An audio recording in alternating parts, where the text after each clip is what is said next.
Hello gardeners, it's the second week in March here in Michigan, and this is my second video I'm doing this year to try and help people think of some things they can do during the cooler parts of our season to get ready for spring gardening.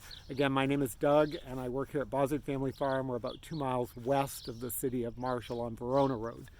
I'm going to talk about pruning shrubs today and then pruning ornamental grasses, cutting them off. So I'll do the first part of the video will be on pruning this particular shrub here.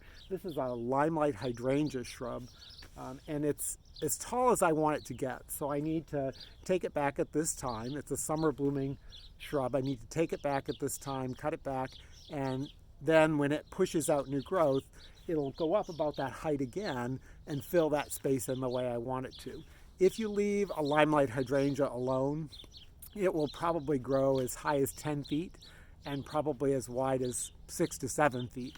And I want it to be more like 6 foot tall and 4 foot wide. So I do that pruning right now in the spring while it's a good time to do things. You're out in the garden working and it's cool and there's not much else you can do.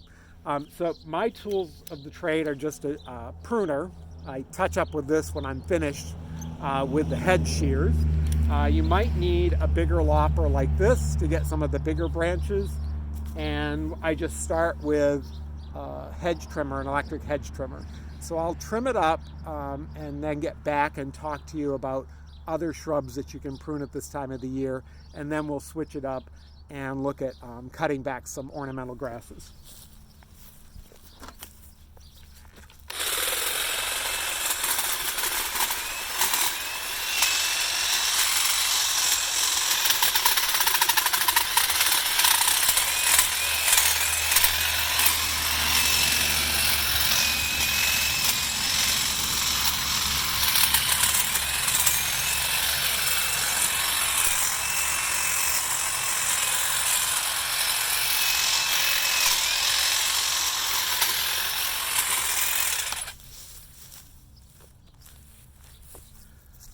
So not a really difficult thing to do. I'll go in and clean it up a little bit by hand after the video finishes, but it really is a great time to do it. Again, this works really well for your summer flowering shrubs.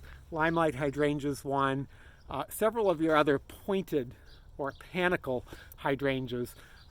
There are a number of them. Zinfandel, there's little lime, there's little lamb. There's a variety of those shrubs. They bloom July, August, and into the fall.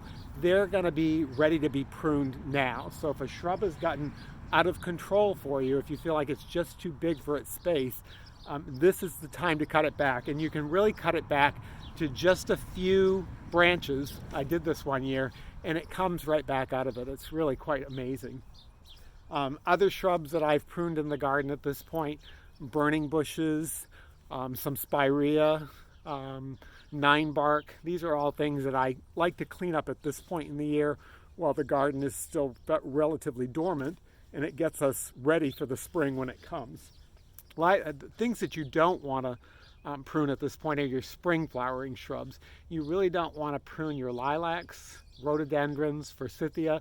Those all bloom in May, April, May. So you want to not prune those at this point, because if you do, you're cutting off this year's flowers.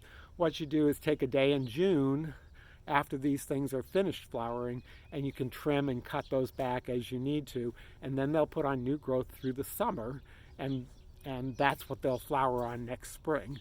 So just be aware of that. I'm going to just pause the video for a minute here and reposition it for the grasses and show you the ornamental grasses.